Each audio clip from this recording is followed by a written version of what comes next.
Now, get ready to pay for more for water and electricity from 1st September. The Public Utilities and Regulatory Commission adjusts electricity up by 27.15% and water by 21.55%. The Electricity Company of Ghana was demanding a 148% increase in tariff. A proposal from the power distributor submitted to the Public Utilities Regulatory Commission, PURC, wanted the adjustment to cover the period 2019 and 2022. Ghana Water Company Limited was also demanding a 334% increase in tariff. The GWCL, in its proposal, said over the years, the approved tariffs have not been fully cost-reflective. The Executive Secretary of the PURC, Dr. Ishmael Akka, who announced the new tariff Monday morning, cited high cost and production costs and the Ghana exchange rate as the reason for the tariff adjustment. Let me also add that the lifeline has been reduced. First, it was 0 to 50 kilowatt per hour. It's now 0 to 30. When you take the lifeline, they were paying 32.60 pesos.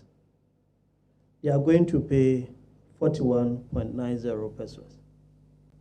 Lifeline per kilowatt hour. Then we have, when you take the lifeline out, we have other residential, those who consume, let's say, more than 30. The first bracket, they are 0 to 300. They were paying 65. They are now going to pay 89 pesos. Now compare that, come to industry, the non-residential, the chobbers, the hairdressers. And they were paying 79 pesos. They are now going to pay 83. Now you see that the 0 to 300 under the residential, they are paying 89 now. The 0 to 300 under the non-residential, the hairdressers, they are paying 83 now. So you see the difference. Again, when you take those who are in 301 to 600, under residential, those who have, let's say, 4 air conditions, yes, they were paying 84 pesos per kilowatt hour. Now they are going to pay 115. Now, the same group in industry, those who are using it, let's say some financial institutions, they are going to pay something lower than that. So that is what we've done. So when you compare the residential, the figures there, you have the statement, right?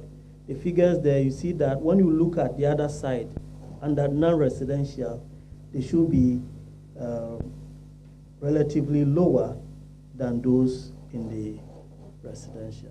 So that is what we meant by, for the first time.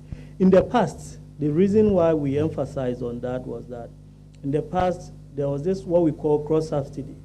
So the non-residential industry, they were paying more to subsidize for residential sector.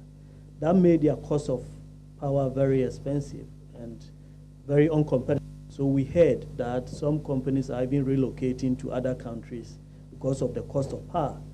Others are also not recruiting because they are spending so much on electricity. So that is what PURC is trying to resolve. So that, yes, so that is the first question. Your second one was on? Yes, so the quarterly review, we are going to look at the exchange rate, we are going to look at inflation, and depending on how the changes, the tariff will be affected. It can go up, it can come down, it can remain the same, depending on the changes in these variables.